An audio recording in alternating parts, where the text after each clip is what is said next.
Hello, world. Welcome to another episode of Weird Crime with Weird People. I'm CJ. Kiki Kickerson Is here on the mic. I don't want to say I am. I want to say Kiki Kickerson. I know you don't want to say you are. You know why? Because social convention says that that's how you introduce yourself, and you hate anything that's like that. It feels weird to stop and then be like, I am. Like the segue is weird. There's not a. I just want to yell my name. Yeah, that's definitely less weird than a proper introduction. How dare you? So to get started, we're not totally sure what happened with the audio on the last episode. No.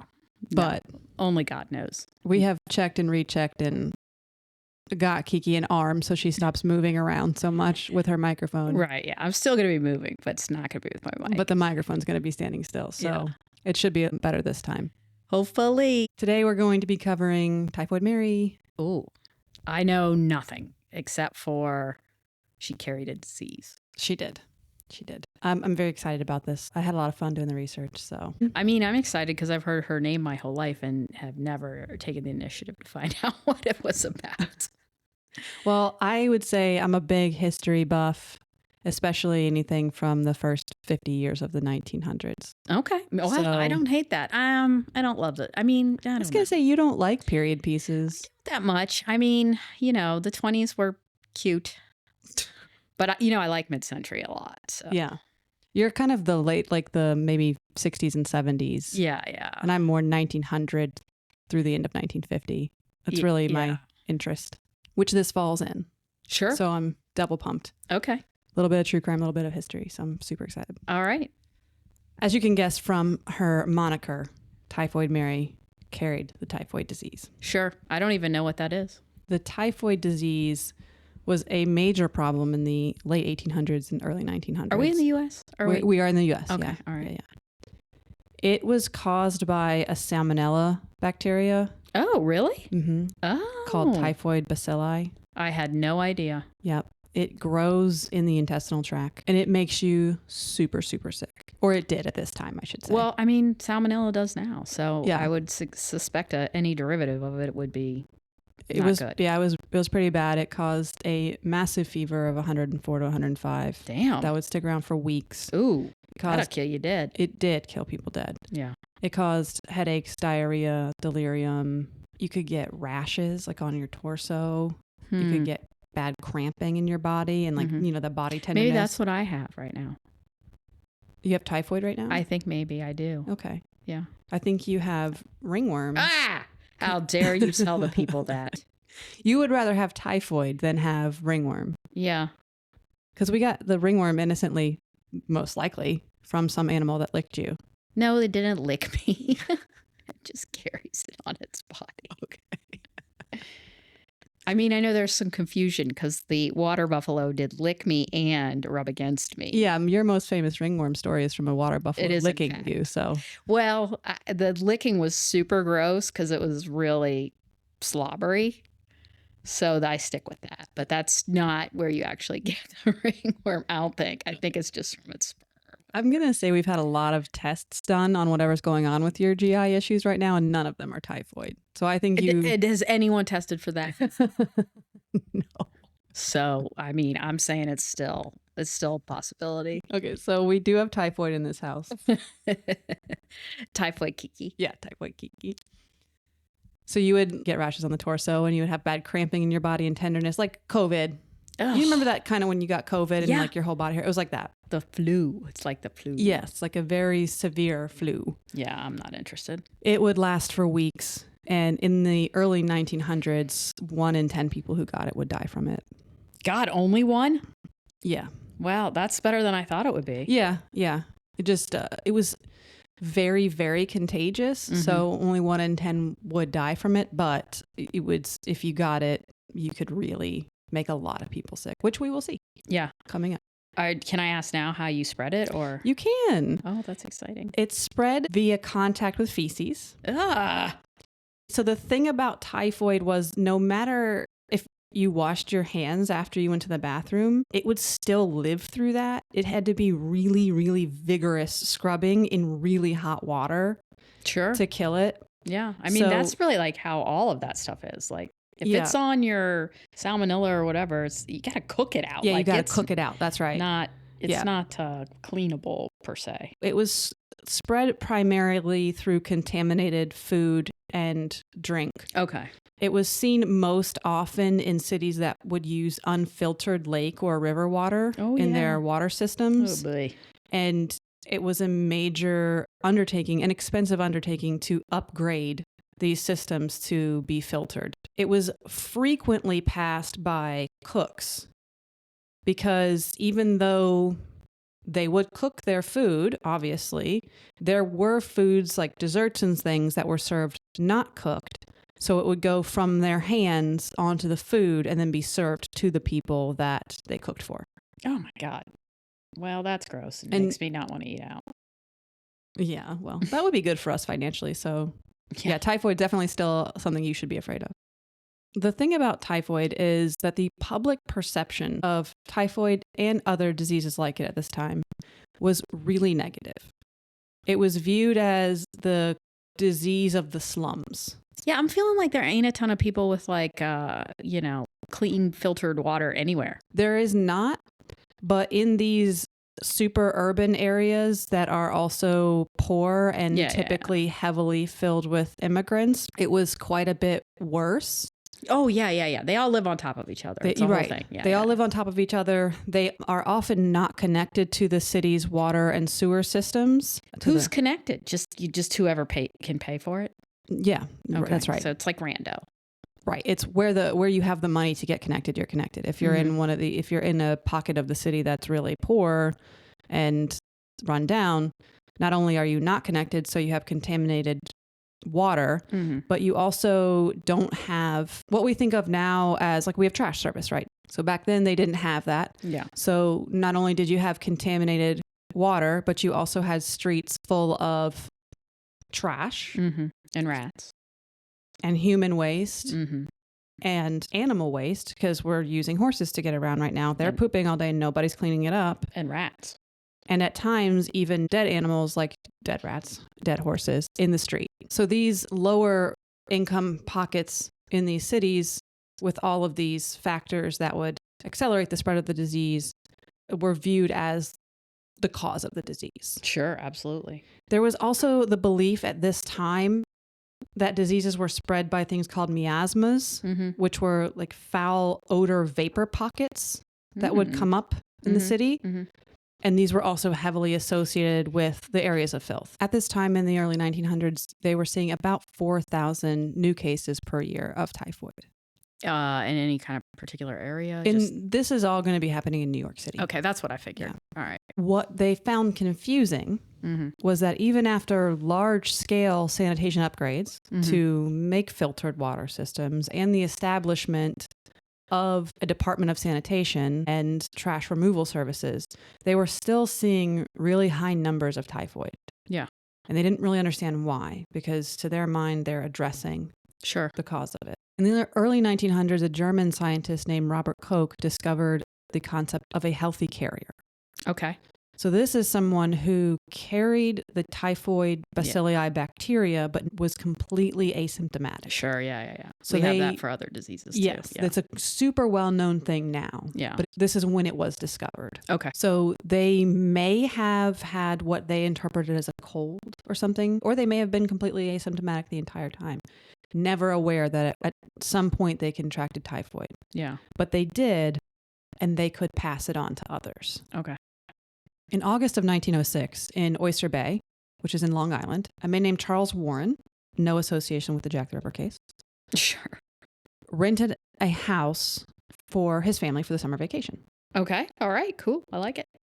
Throughout the summer, 6 members of the house get sick with typhoid. 2 daughters, the mother, 2 maids, and the gardener. Okay. All get sick. An investigation is undertaken to figure out how typhoid got into house. And this was super common at the time. They're trying to track down how it got there. Okay, so it's not like this guy's just super wealthy and that's why they're doing it, but because this is actually... Right. The biggest way they had at this point to track down typhoid are these investigations. The concept of bacteriology is really, really novel and new at this point. Yeah. So it is happening in tandem with the growth of typhoid, and does become the leading way that it's identified. But right now, they're still working that out. So the biggest way that they're determining who the spreader of the typhoid is with these investigations that are undertaken. An investigative team goes to this house. They put dye in the toilets and then flush them to see if any's coming out in the drinking water through the pipes. It's completely clear. They check the local shellfish and milk markets for contamination, because that's another way it was spread, was through shellfish and through milk. But everything they tested in association with this house was clear. That winter, after the Warren family has left, the owners of the house that they rented it from, who are the Thompsons, are concerned that they're not going to be able to rent this house out again because now it has typhoid associated with it. So they want another investigation done to try to figure out how it got in there. Because these are wealthy people, right? They can pay for this. It's offensive to them it even got in there because this is the poor people. This is the poor people disease. Yeah. So they bring in a guy called George Soper. Soper is a New York City native who has a PhD in sanitary engineering from Cornell. Okay. And he is well established by this time as being able to suss out the cause of typhoid. Oh, cool. Get it, George. He's brought in to do another investigation. Okay. So he starts by looking at the old one. He agrees with everything they've done. And he isn't really sure the cause either initially. So he goes back to the house. And he speaks to everybody again. And he asks them, is there someone that I haven't spoken to yet? And one of the staff mentions a lady called Mary Mallon, who was a cook that was there, but only for the summer. Okay.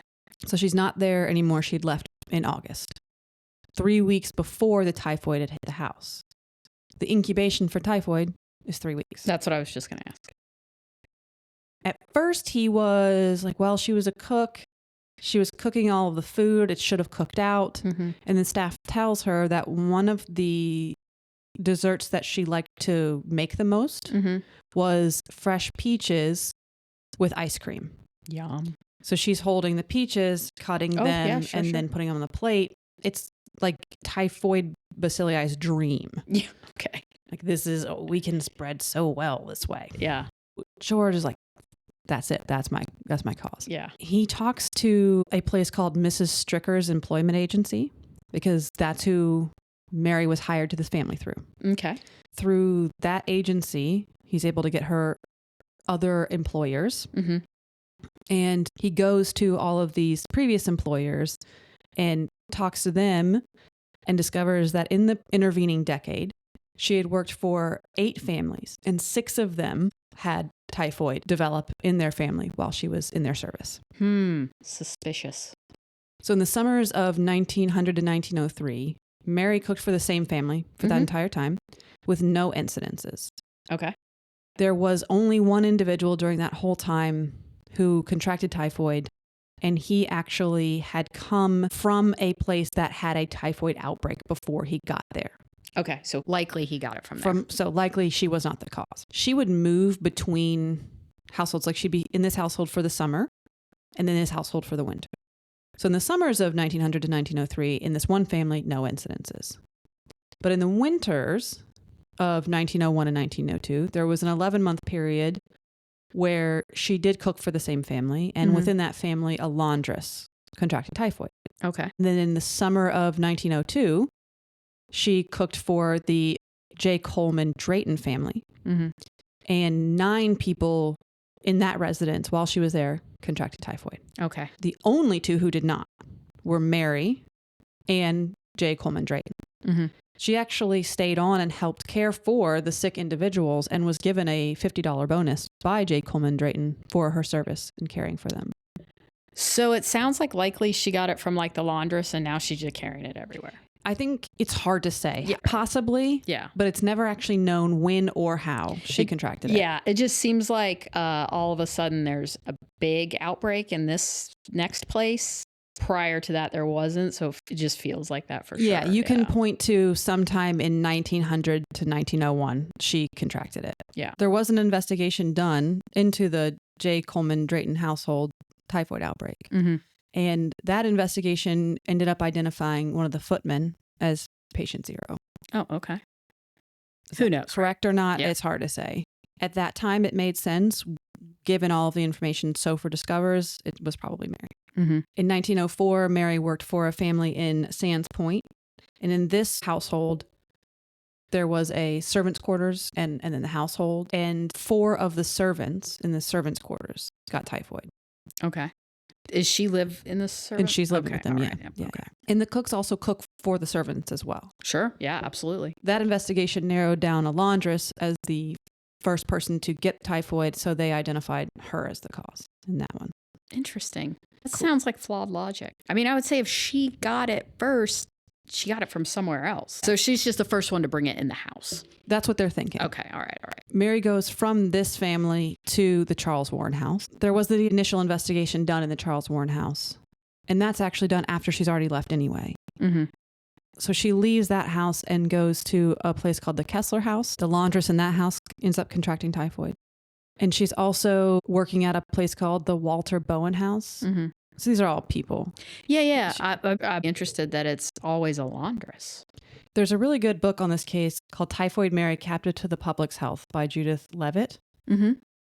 One thing she mentions in there is that the food cooked for the servants wasn't the same, I guess the best way to say is caliber of food that's Sure. cooked for the family. So the servants are more likely to get things that maybe aren't cooked. Mm-hmm. Okay. So they're more likely to contract the typhoid because it's not being cooked off on these big elaborate meals that the family's getting. They're more getting like raw food or bread or things like that. Bad cuts. So it's easier passed along the servant class, which is sort of another way that the upper class can point to say it's a poor people's disease. So in the winter of 1907, she's cooking for the Walter Bowen family, and there a chambermaid becomes ill first, and then Walter Bowen's daughter becomes ill, and she eventually dies. Uh-oh. And she's the first person associated with Mary to die. What year are we again? 1907. That's what I thought. All right. From 1900 to 1907, Soper is able to put together that she has passed typhoid to 26 people and 1 has died. Okay. Which Judith Leavitt does point out is actually a super small percentage of people. That's what I was thinking. Which she attributes to the fact that so many people had already previously had typhoid. Yeah. So at this point, Dr. Soper is pumped. Yeah. Because he has read the work of the German scientist Koch, and he is confident he has discovered the very first healthy carrier of typhoid in the United States. And he wants to prove it because this would be huge for his career, right? Yeah, absolutely. Huge. He is sure it's Mary Mallon. Yeah. What's her last name? Mallon. Yep. Mary was born in 1869. Okay. In County Tyrone, Ireland, which is in the north of Ireland. Okay. During this time, it was the potato famine. Right. And this was one of the poorest areas of Ireland. Sweet Jesus, this is a stressful time. Yeah. This is not a fun time. No. So in 1883, when she's 14, Mary comes to America alone. God damn. All right. She initially stays with an aunt and uncle, but they do pass away. Mm-hmm. So Mary views her time in America as being by herself for the entire time. I mean, legit. Because she pretty much was. Mm-hmm. She started work as a laundress. Okay. Which in the hierarchy of the servant world is both the lowest rung and the lowest paid. So she is able to work hard and work up and becomes a cook. Awesome. Which in this hierarchy is the highest. Cool. So this is a big thing for her. Yeah. And she was well regarded in her work. All of her employers say that. Sometimes she would be taking live-in positions with the family, like we saw. Yeah. And sometimes she would be taking positions as a cook where she cooked for the family, but she lived elsewhere. And she did have a family that she would primarily stay with when she lived elsewhere. Okay. At the time that George Soper figures out she's a healthy carrier, she was 37 years old, had a well-established reputation as a cook, and was doing well for herself in this world that she was in overall. Out of curiosity, can they do anything to help the healthy carrier not be a carrier any longer? We will get to that. Okay. All right. We will get to that. What I will say is right now, no. Okay. They have only just discovered it's even a thing. Right. Well, I'm just feeling bad for Mary right now because she's, That's going to get worse. Yeah, that's what I was afraid of. That feeling's going to get worse. Yeah. Yeah. Okay. So it's January, February when Soper does this investigation and identifies Mary, but she's not in the Bowen house anymore. So he has to track her down.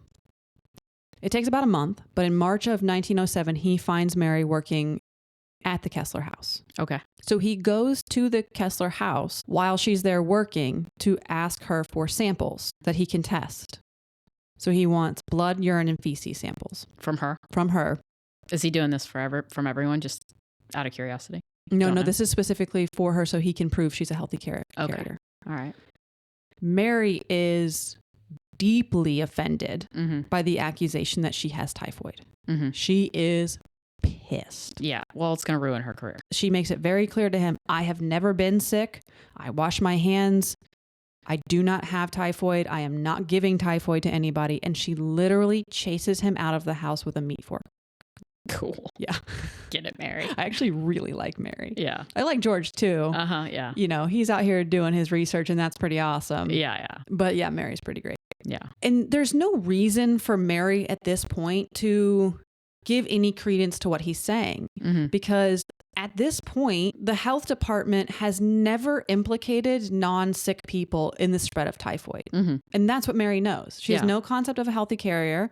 Yeah. And she's like, I'm not sick. Yeah. What are you talking about? Yeah. Get out of here. Yeah. So she chases him out. Sure. But Soper, he's not going to go that quietly. No, of course he isn't. He's like on the verge of a breakthrough. He's on the verge of a breakthrough. Yeah. Proving or not proving, but it's going to be big no matter. Right. So he figures out that Mary has a boyfriend called Bryhoff. Oh, hey, Bryhoff. Is that his first name, last name, both names? I actually don't know. He's only ever referred to as Bryhoff. Bryhoff is a barfly. There's so many things right now I like about Bryhoff. Yeah, well, I mean, he's a full-blown alcoholic, but he's a barfly. Sure. And Soper figures this out too. So he chats with him at the bar and gets to know him. And I mean, he's playing the long game here. Yeah. And eventually Bryhoff invites Soper to come see his room, which is on 3rd Avenue at 33rd. So Soper does. This is like, I'm 12. You want to see my room? It kind of, yeah. This is weird. Soper was completely horrified by the filth in the room. But Mary and Bryhoff don't live together, right? Mary stays with him, yes, when she's cooking for families that's not live-in. But there's another family she stays with too. That earlier in her life, yes. Oh, okay. And now, since she's met Bryhoff, she is staying with him. Okay. On 3rd Ave. And he's a mess. He is a mess. Yeah. He's kind of a mess. But he loves her. Like this is a thing that will continue, this relationship. Yeah. Well, I'm a big fan of his name. Yeah. Soper convinces Bryhoff to let him know when Mary is going to be home. And Bryhoff does. Oh, no. Soper comes back with his colleague, Raymond Hubler, when he knows Mary's going to be there to try and get the samples again. Yeah. Again, Good luck. It doesn't go well. She's going to kill him. Ill-advised for Soper to be the one to go back. Yeah. So she chases him out again. Sure. Just screaming obscenities at him. Yeah, absolutely. That's exactly what I would have guessed. Yeah.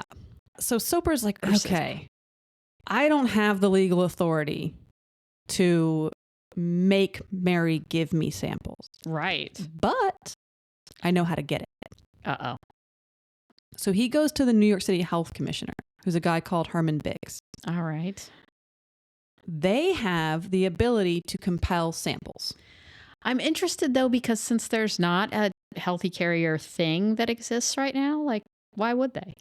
Because they're not trying to compel them in the sense of healthy carrier. They are trying to track the spread. So when an individual would get sick with typhoid or any other disease at this time, their samples would be examined during sickness and for a period of time after sickness until they could show they were no longer carrying the bacteria. But she does not fit that criteria. But Soper makes his case, if you will, to Biggs. All right. And Biggs is like, yeah, I believe that you're onto something here. I believe she's carrying the bacteria. So he sends out a woman called Dr. Josephine Baker, who is an inspector with the Department of Health at this time, to try to get the samples from Mary. Oh, boy. Dr. Baker's an interesting character. She was originally accepted to Vassar for her medical school, but her father died and she was unable to attend. But she does eventually go to the New York Infirmary Medical College. Okay. And becomes a physician at a time when only like 5% of physicians are females. Yeah. So then she tries to set up her own practice, but nobody wants a female physician. Of course. So she can't get any patients. Yeah. So she ends up closing down that practice and joining the Department of Health in 1901. She actually comes from a pretty well-off family, and she is very committed to helping the poor, but she also heavily looks down on the poor. It's like a weird dichotomy with her. So she was sent to compel the samples from Mary. I assume she went not with George. She did not go with George. Good. But she was also not stupid and had heard about everything that was going on, so she went with policemen. Yeah, yeah. They go again to Mary's place of work. Oh, God, don't go there. I know. Stop doing this to her at work. To try to compel the samples. Mary again brandishes a meat fork at them. Yeah. And then she runs and hides. It took 5 hours for them to find her. Oh, my God. She is like hide and seek queen. Yeah. They only found her because part of her dress was hanging out of like a cabinet door. Ugh. And they had not looked in that cabinet already because there was all these cans and things stacked in front of it. So it didn't look like somebody could get in there. But she had. Damn it, Mary. So when they found her, she was forcibly carried out to the ambulance by the police officers. And then Dr. Baker had to sit on her in the ambulance for the entire transport to the Willard Parker Hospital. Holy crap. I love Mary. Yeah, yeah. She's a badass. Yeah. And clearly hide and seek champion of New York. She's like, this fucking dress gave me away. Right? Damn. The Willard Parker Hospital was a hospital that specifically focused on infectious diseases for the poor.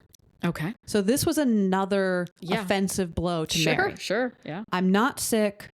I am sort of at the top of my class. Like, I'm doing well for myself. And y'all are making it hard for me. me. You guys are making it seem like I'm a slum and blight carrier. Yeah. She's pissed. They confine her to this hospital for months. There's actually a picture of her laying in one of the beds in the hospital. She's not sick. Yeah. So she's just laying in the bed with this mad look on her face. And it's a room full of beds of other sick people. Samples were taken from her, finally. Sure. And they did show that she was a typhoid bacilli carrier. The samples were done in the pathology, bacteriology, and disinfection section of the Department of Health. And this was a really standout department within the Department of Health. Other labs from all over the country would look to this lab for how to do things. Yeah. I mean, they were the top notch at this time in this study. Her feces were tested 3 times a week while she was in the hospital for the bacteria. And they showed that she was a carrier. Soper came to visit her in the hospital. She's not going to like that. She didn't like it. No. He wanted to get more information on her history. And she refused to give it to him. He went so far as to offer her a book deal about her life and give her 100% of the proceeds if he could just get more information. She then shut herself in the bathroom until he left. Yeah, I can see both sides here. I can too. As you can imagine, the press gets a hold of this information. Yeah. I'm bummed out for her.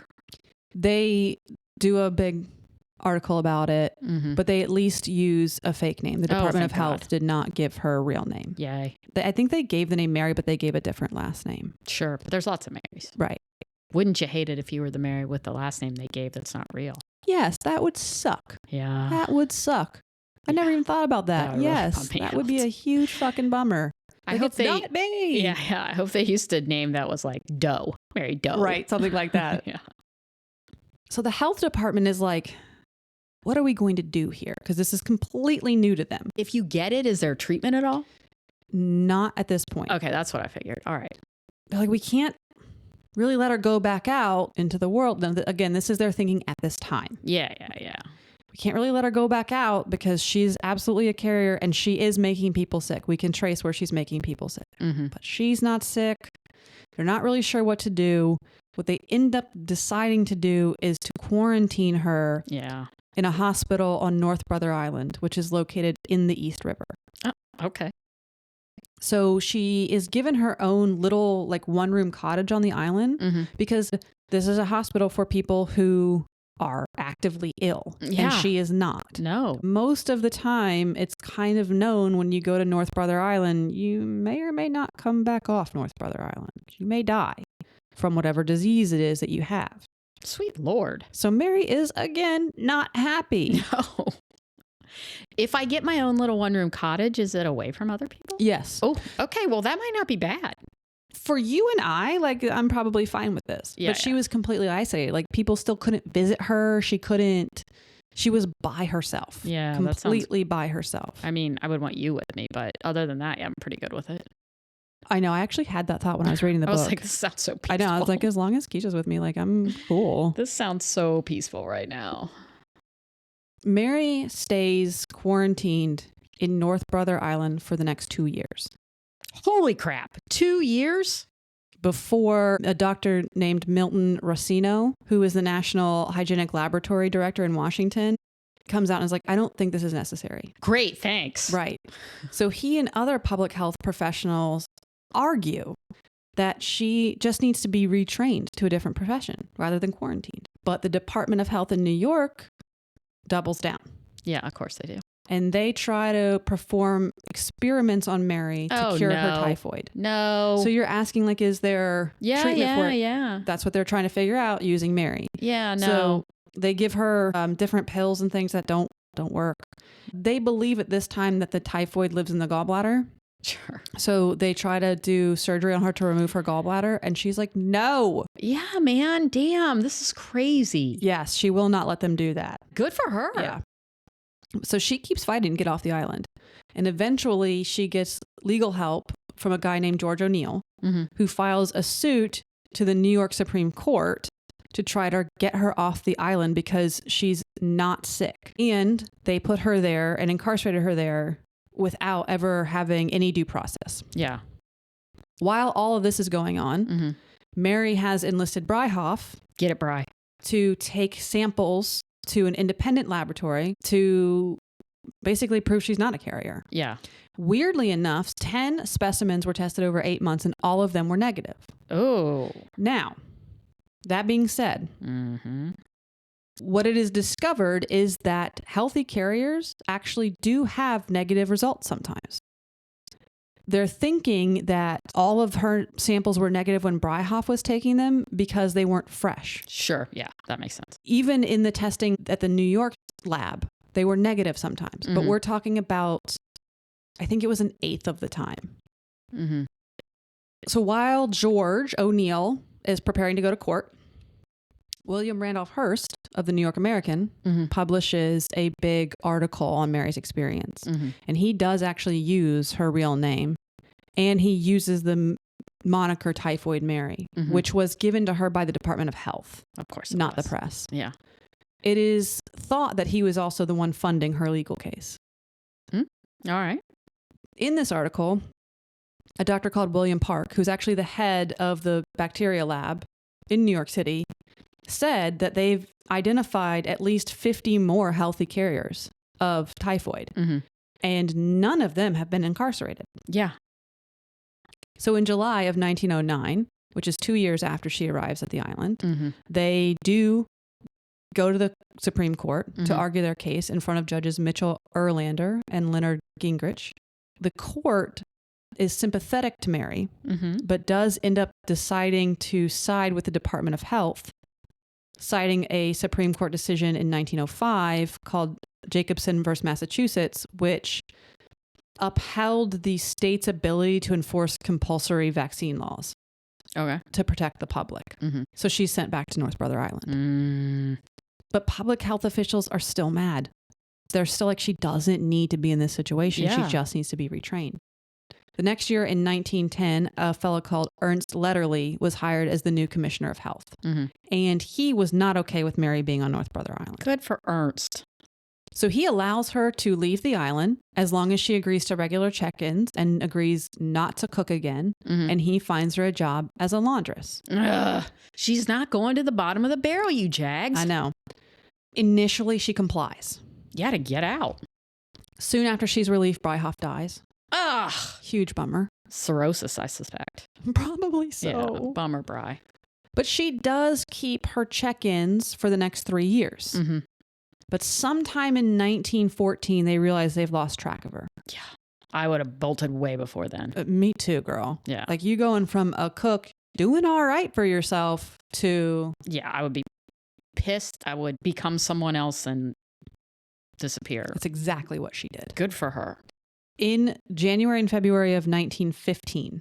So she's now been out of North Brother Island for somewhere close to 5 years. Okay.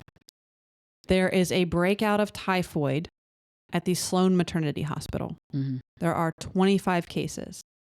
And Dr. Soper is called in by the hospital to investigate. No, you just rolled your eyes. Soper's on my nerve. No, I'm a Soper fan. Like, I want to be because I dig that he's into the science and stuff, but also, like, I really feel like he has crossed boundaries that it's not okay. Seems like maybe he's got a little vendetta out for Mary. Yeah. A little. Soper talks to the staff at the hospital, and they tell him about a cook named Mrs. Brown, who they all jokingly refer to as Typhoid Mary. Oh, God. And Soper's like, say what now? So Mrs. Mary Brown is not currently at the hospital. She was my neighbor, Mary Brown, when I was in the 5th grade. So you probably actually do have typhoid right now. Probably do. Yes. Soper is provided with a sample of Mary Brown's handwriting, and he examines it and immediately recognizes it as Mary Mallon's handwriting. Yeah. And he's like, ha-ha! Soper is like a gnat that will not go away. He is. Like a mosquito. He is. But to be fair to his mind, he's like literally protecting the public from getting a deadly disease. He is tunnel visioned on one person who gave it to hardly anyone compared to the number of people who got it. Well, in this case, now he wasn't looking for Mary. He was just called in independently and it happened to be Mary. I know. He wasn't even looking for her. Well, was he or was he not? He just didn't happen to be looking for her in this place. Right. Fair enough. Mary is found at a house in Queens, is arrested again. Ugh. She puts up no fight. Yeah. And she is taken back to North Brother Island, where she will stay for the rest of her life. Oh, my God. She moves back into her cottage and accepts her fate. She makes cakes and jewelry and sells it to other people on the island.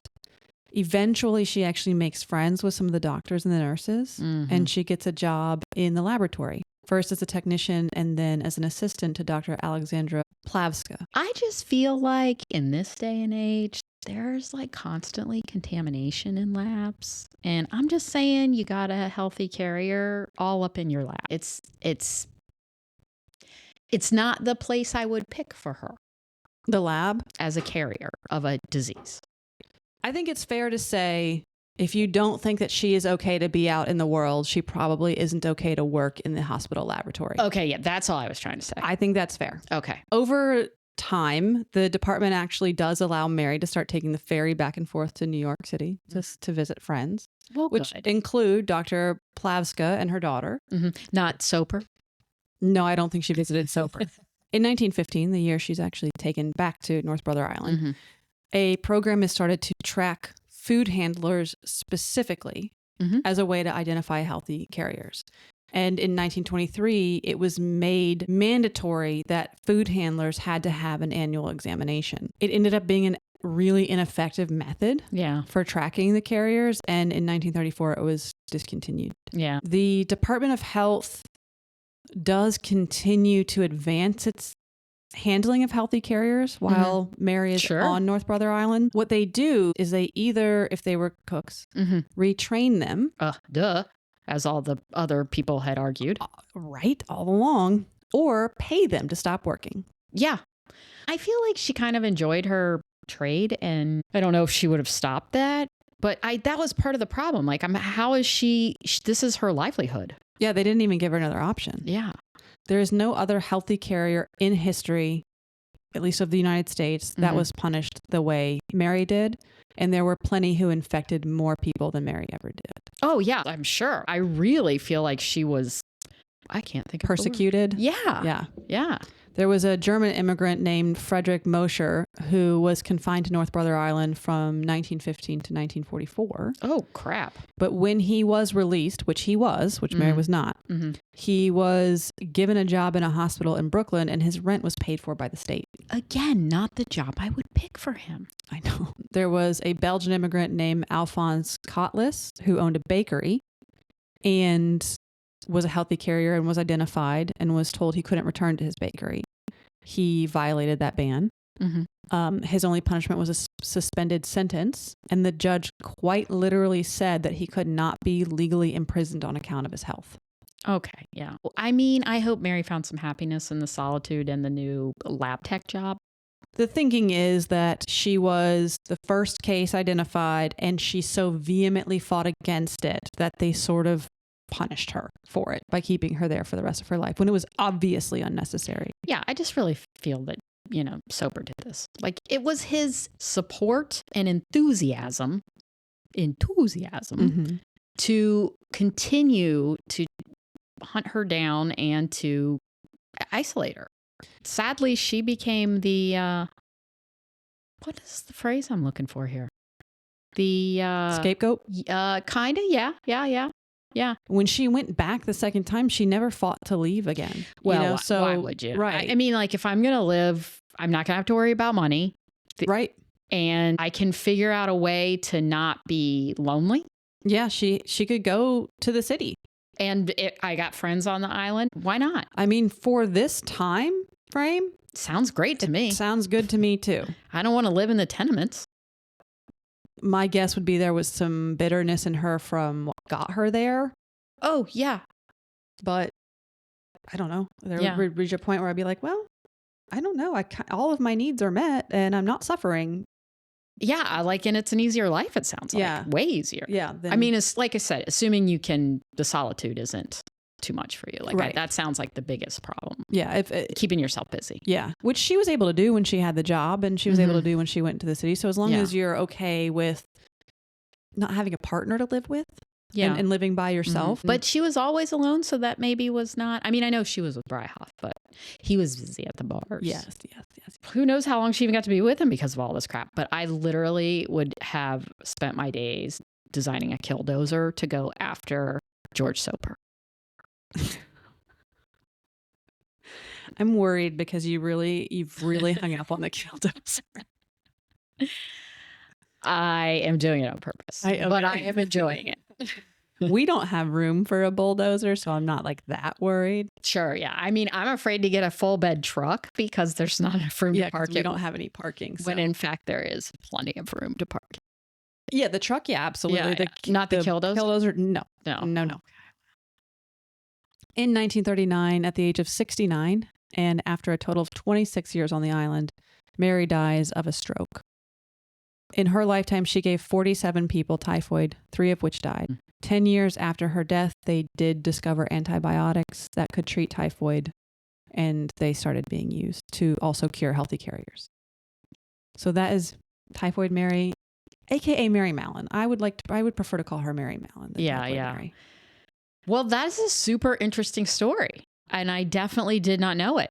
I thought it was really interesting. Yeah. I really liked it. And I still have more of my book to read, so I'm pretty excited about it. Infectious diseases is an interesting... It's so interesting. Yeah, I like that too. It's really cool. It's really cool to read about. Yeah, I read a book about rabies once. It's really interesting because it ties into vampires and werewolves and The rabies does? Yeah, the way that the disease affects people and its portrayal into fantasy and stuff like that. It's the things that scary stories are made of, sort of. Like the disease is what scary stories are made of, right? Well, be on the lookout for that in the future. That may be something we talk about on the podcast. Oh, there's probably a worthwhile case in there. Yeah, that would be really interesting to do. So that's all for this week. All right. So we don't have anything on tap for next week yet? No, we do. We're going to do the McDonald's Monopoly. Oh, yeah. Yeah, I feel like we watched a documentary a couple years ago. Yeah, yep, there is one out there. So yeah, next week we'll be doing the McDonald's Monopoly scam. So we will talk to you then. Yeah. All right. Bye. Bye-bye now.